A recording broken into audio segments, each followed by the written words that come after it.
Unison TV es un medio de comunicación que promueve el diálogo, la diversidad y la libertad de expresión en un marco crítico y respetuoso. Los comentarios expresados en su programación reflejan la opinión de quienes la emiten y no de quien las difunde. Hoy, entre medios, haremos un análisis del primer año de gobierno del presidente Andrés Manuel López Obrador. Aquí iniciamos. Universidad de Sonora, Unison TV y el Departamento de Psicología y Ciencias de la Comunicación presenta Entre Medios, un espacio para el análisis de la comunicación en nuestro tiempo.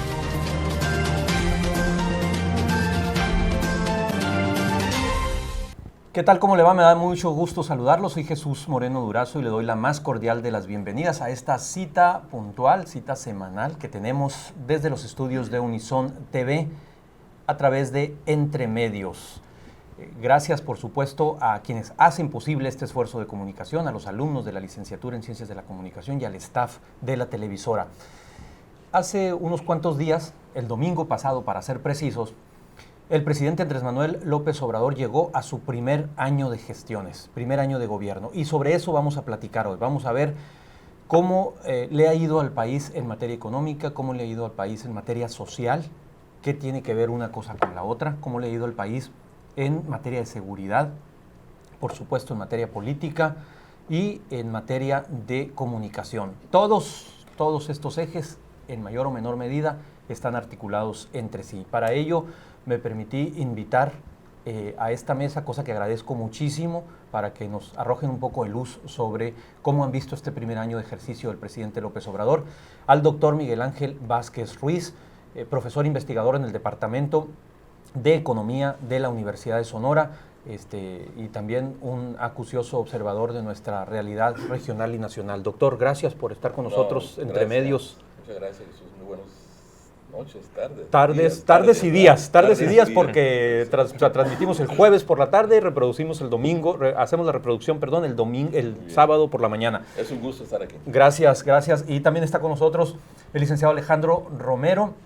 Alejandro es analista económico, egresado también de nuestra Universidad de Sonora, orgullosamente búho, dice él, se dedica al análisis económico y un activo también participante en mesas de análisis y opinión sobre el tema de la economía. Alejandro, gracias por aceptar la invitación a platicar con nosotros aquí Entre Medios. Gracias a ti, con mucho gusto. Hace 4 o 5 meses hacíamos un corte de caja de 6 meses de gobierno, más o menos, ¿no? Sí.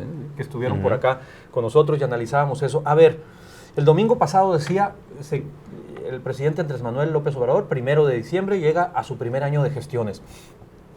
Para muchos, uno lo puede ver en ese micromundo que decíamos hace un momento de las redes sociales, un año que se ha ido volando. Para otros, les ha resultado eterno.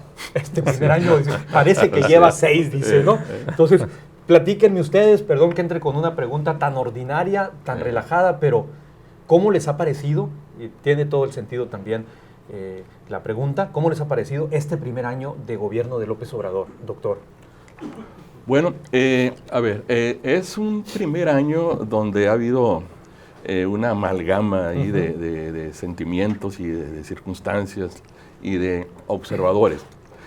Por un lado están los más optimistas, las personas que han venido siendo acompañadas por la esperanza de que este país sea mejor.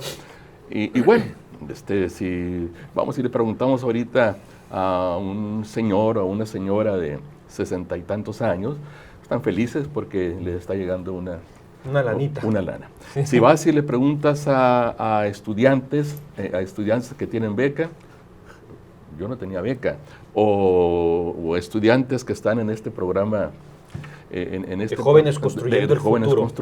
Bueno, están contentos.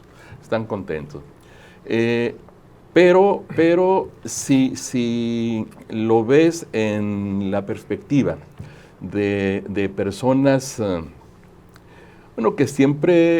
que nunca han simpatizado pues con la personalidad tan peculiar del presidente, y bueno, esto ha sido prácticamente como que se desespera, ¿no? Y esto es un desastre, y qué barbaridad. Pero yo digo, bueno, entonces hay las dos visiones, el blanco y el negro. El blanco y el blanco y el negro se nota en las redes, se nota en las opiniones, etcétera, etcétera. Pero yo digo lo siguiente, a ver, tratando de ser un poquito más técnico con el asunto. En economía, en política económica, y Alejandro lo sabe, las cosas son de corto, mediano y de largo plazo, ¿sí? Entonces, bueno, no hay milagros, pues, o sea, no hay milagros. Mucha gente esperaba milagros, y mucha gente pensaba que a los 2, 3 meses ya estábamos creciendo, ya estábamos generando 4% empleo. 4% de crecimiento. Ya estábamos creciendo, o sea, que es una aventura decirlo, pues. Los ingresos habían aumentado, y etcétera, etcétera. México al primer mundo. México al primer mundo. Que es desde la izquierda, pero el primer que es un absurdo. Un México al primer mundo que lo planteó Carlos Salinas de Gortari, claro, el 94. Cuando México entró a la OCDE, y justo que entraba la OCDE y se le estaban levantando los zapatistas allá en el sur. Claro. Entonces, yo digo, bueno, aquí ni tanto que queme al santo, ni tanto que no lo alumbre. Estamos en apenas a 12 meses. ¿Cómo mueves a un monstruo de este tamaño, un país de 120 millones de habitantes, a un país tan, dividido en términos ya no, digamos, ideológicos, a un país sino de 100 millones de habitantes? 120, 120, los datos de INEGI, 120 millones de habitantes, en un país donde en el sur hay los grandes rezagos de la pobreza, el norte más próspero. Entonces digo yo, bueno,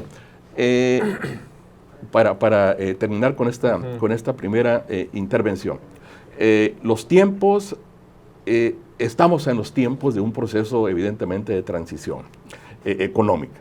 O sea, claro, si López Obrador hubiese agarrado a un país creciendo desbordadamente al estilo de la Segunda Guerra Mundial y que ahorita fuéramos así en una bajada estrepitosa, pues otra cosa sería, ¿no?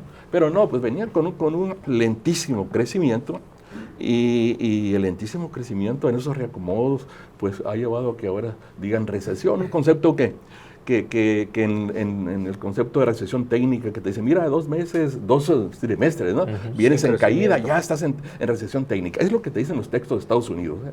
Y es lo que te dice el Departamento de Estado, es lo que te dice el Departamento de Comercio de Estados Unidos. Entonces, el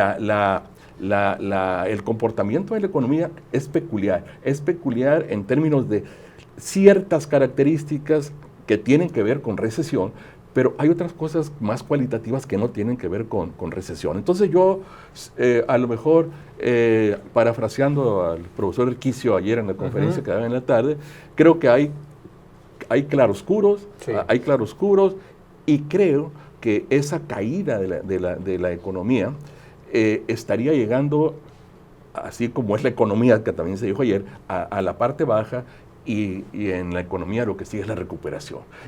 Y ahí, ya termino, Jesús, en esto de la recuperación, ayer no se comentó, pero me parece muy importante este Acuerdo Nacional de Infraestructura que se acaba de firmar hace una semana. Yo creo que eso puede ser el gran estímulo para que el asunto de la economía se recupere. Muy bien, Alejandro, rápido, lento, ¿cómo has sentido este primer año? Muy lento, la verdad, muy lento. Así decía Rolando ayer. Yo creo que es en parte porque recordemos que subió mucho la vara, López, ¿no? Además, él tomó prácticamente las riendas del poder al siguiente día de la elección. El 2 de julio. Es decir, Peña Nieto, un año y medio de gobierno. Pues. Peña Nieto desapareció, entonces deberíamos estar hablando de 1 año y medio de gobierno. No le des ideas porque va a ser otro informe de cada año y medio. Pues. Pero mira, yo creo que concuerdo con muchos aspectos que comenta el profesor Vázquez. Sin embargo, yo creo que hay que también ser muy claros en cuanto a indicadores totalmente irrebatibles. Uno es el crecimiento es 0 y es el peor que ha ido en esta década.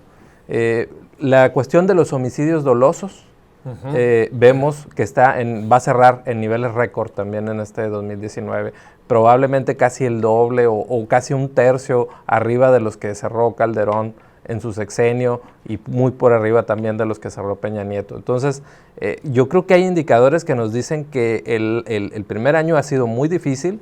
Sin embargo, quizás los programas sociales han amortiguado socialmente la percepción del presidente. Muy bien, dejan dos temas que me parecen fundamentales para el análisis. A ver, los claroscuros de la economía, ¿dónde están los claros? ¿Dónde están los oscuros? Alejandro ya puso el foco, perdón por la metáfora, en los oscuros. Ahorita vamos viendo algunos claros que hay.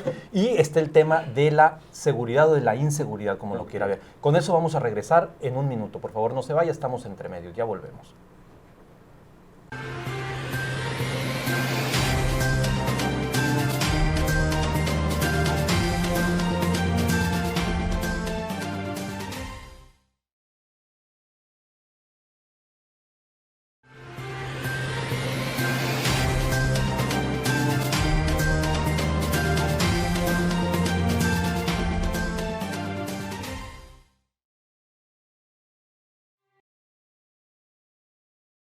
Gracias por seguir con nosotros. Entre medios estamos platicando, estamos analizando el primer año de gobierno del presidente Andrés Manuel López Obrador. Doctor Miguel Ángel Vázquez, en el segmento anterior, Alejandro hablaba de algunos oscuros en el asunto de la economía. Uno de ellos es el crecimiento prácticamente cero, al parecer, así terminaríamos. Hay algunos claros, pero bueno, ¿qué otros oscuros ves tú? Y luego vamos viendo los claros también. Bueno, está el más oscuro de todos, puede ser esto del crecimiento. Luego uno asocia crecimiento luego con empleo. Pero en el caso del empleo, la tasa de desempleo, la que se acaba de dar, no es tan alta. Es una tasa de desempleo urbana de algo así como de 3.6. 3.6 y la general es algo como 4.3. Entonces, fíjate, si la revierto, si la tasa de desempleo es 3.6, quiere decir que la tasa de empleo es 94.4. ¿Sí? O sea, viendo las cosas al revés, pues, o sea, ¿cuánto le falta al 93 para 100? Con unos puntitos, ¿sí? Sí está claro, o sea, sí, claro. O sea, nosotros damos el dato negativo, o sea, negativo entonces de los que están sin empleo, ¿ok? Bueno, en términos promediales no es tan alto el desempleo.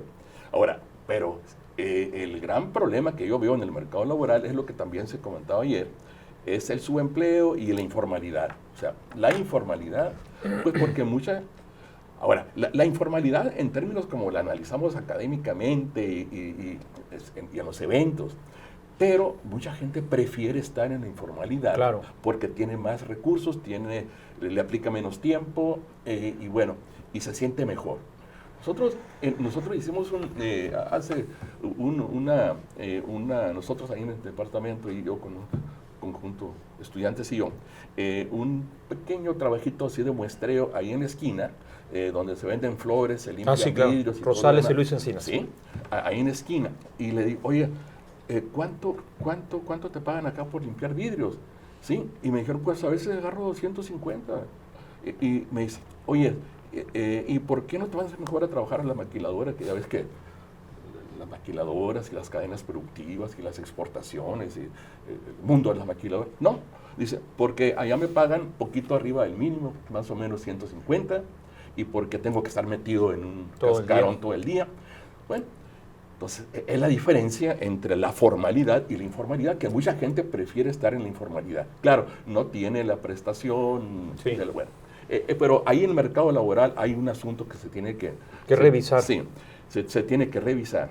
Ahora, claro, en el sector externo, las exportaciones, como veíamos, ahí siguen, ahí con un vínculo muy estrecho con Estados Unidos, pues sí, y de eso nos viene parte de la suerte, ¿no? Ese vínculo que hay de competencia Estados Unidos-China. Bueno, pero yo quería comentar eso a propósito de lo que dice Alejandro, de estos indicadores de la economía. Si me lo permite. Sí, adelante, adelante. Acaba de haber un evento en el Banco de México a propósito de, creo que 25 años de autonomía del Banco de México. Y en ese evento estuvieron los exdirectores del Banco de México, Guillermo Ortiz, Miguel Mancera, Agustín Carsten, Y me llamó mucho la atención el discurso de Carsten, que no es ningún marxista, Así ni es. ningún keynesiano, ni ningún neokeynesiano, ¿sí? Resaltando la parte positiva, pues la parte que ilumina, así como la luz esta que se enfrenta, ¿ok? ¿Ok? Que pudiera molestarles a muchos, ¿sí? Bueno, ¿qué parte dice él? Miren, la inflación está en un dígito.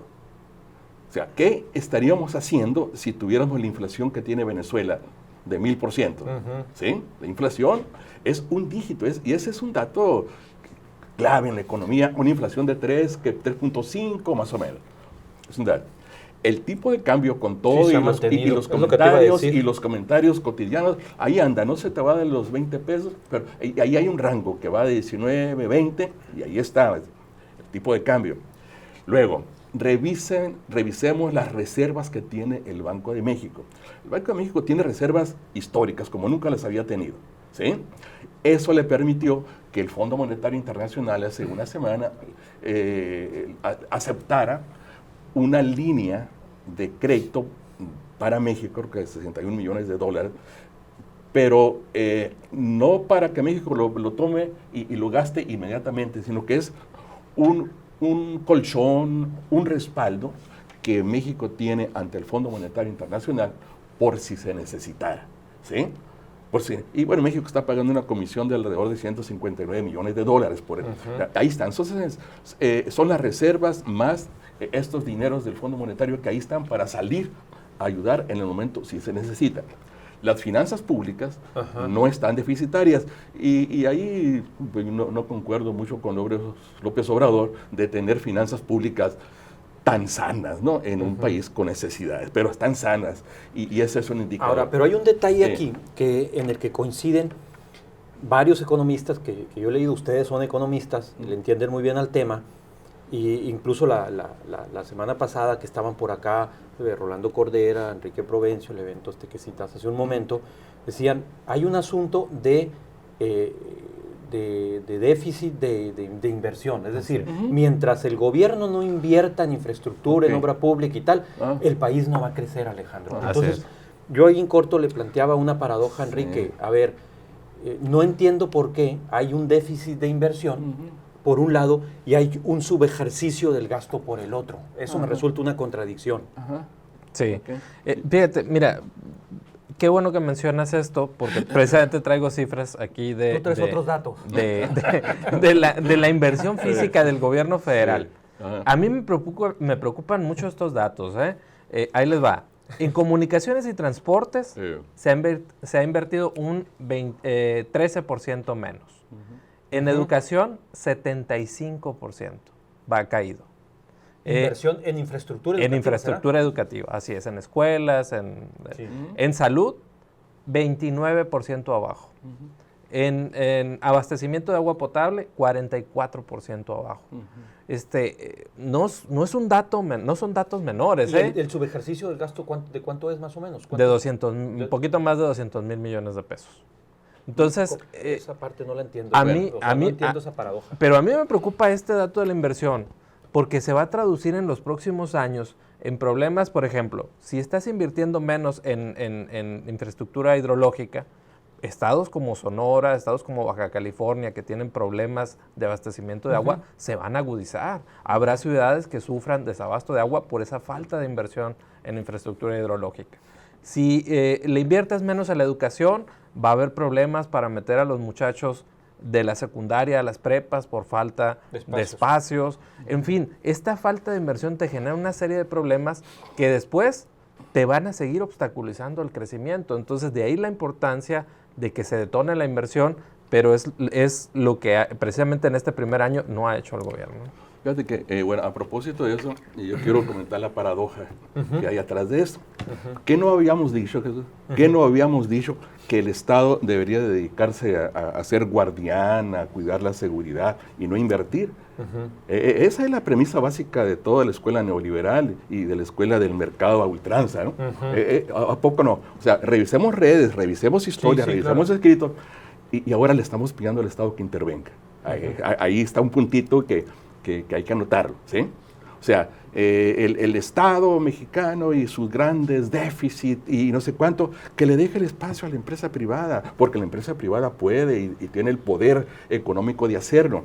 Bueno, ya nos hemos dado cuenta cómo está hecho la empresa privada en este país y que sí necesita, bueno, también Rolando lo decía ayer, ¿no? De un Estado así, que gaste en esas partes. Ahí es que gaste en infraestructura, que gaste en escuelas, que gaste en educación, que invierta, pero que no se nos olvide y que quede en la memoria histórica. Siempre estuvimos pidiendo en los últimos años que el Estado se retirara, que se quedara en su casa, que nada más vigilara la inseguridad, que invirtiera en cosas que son más generales, pues, de impacto social, y ahora estamos pidiendo que el Estado, le estamos gritando que esté el Estado porque tiene sus déficits ahí. Te diría un clásico, antes como antes. Antes como antes y ahora como ahora. Muy bien, vamos a hacer una siguiente pausa y vamos a regresar en un minuto, por favor, no se vaya, vamos a ver, todavía nos queda pendiente el tema de la seguridad. Con eso volvemos.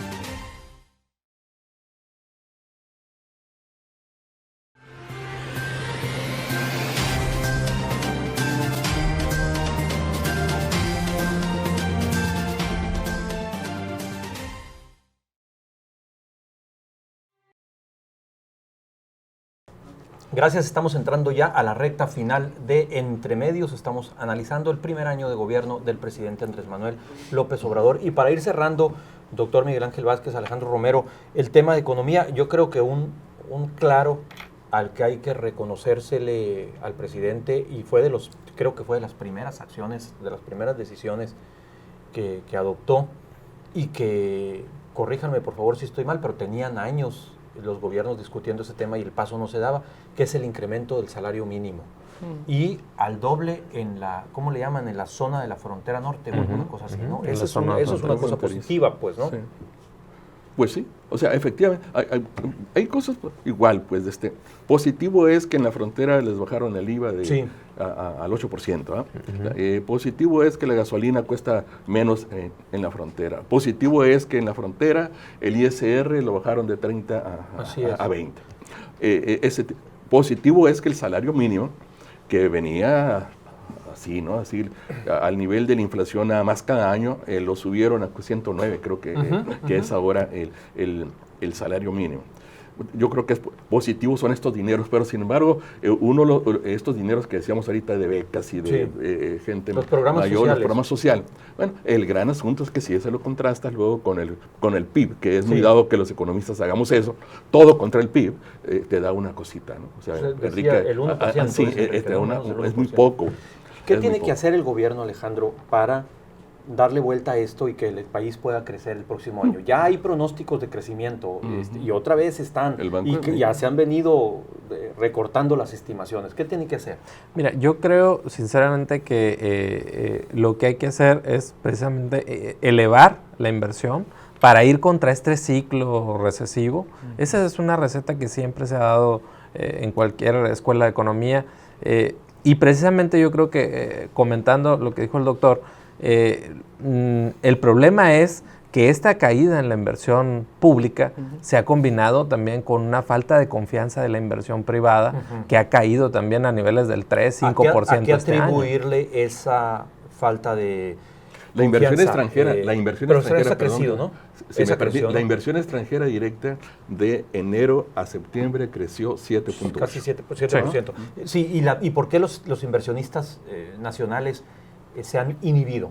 ¿Qué es lo que está pasando? Yo siento que ahí tiene que ver, por una parte, la falta de inversión del gobierno, por otra parte, la falta de gasto, y por otra parte, el subejercicio, y por otra parte, pues también recordemos que hubo una presentación no hace mucho del asesor de Alfonso Romo al presidente, donde le señalaba, oye, tenemos varios cientos de proyectos energéticos parados, tenemos cientos de autorizaciones de productos del sector de alimentos, de medicinas parados en la COFEPRIS, y todo eso representa inversiones que no se han materializado por falta de toma de decisiones, porque a lo mejor no se quiere avanzar en lo que había sido la reforma energética aprobada en el sexenio anterior y se quiere empujar nuevamente el sector energético desde el gobierno central. Yo creo que hay que ser un poco más flexibles, debería ser el presidente un poco más flexible y su gabinete económico, aceptar que Pemex no lo va a poder rescatar solo el Estado mexicano, necesita el apoyo de la inversión privada. Yo creo que una vez que aceptes esa realidad que se está imponiendo, porque Pemex sigue dando pérdidas, sigue dando malos resultados, sigue cayendo su producción, una vez que tengas eso, vas a liberar recursos que ahorita estás destinando a Pemex para invertir en infraestructura en otros campos. Y eso ya va a generar un cambio en el ciclo económico. Yo creo que ese sería el camino ideal y mantener la estabilidad macroeconómica. Si puede, un minuto. Sí, adelante. Por los tiempos.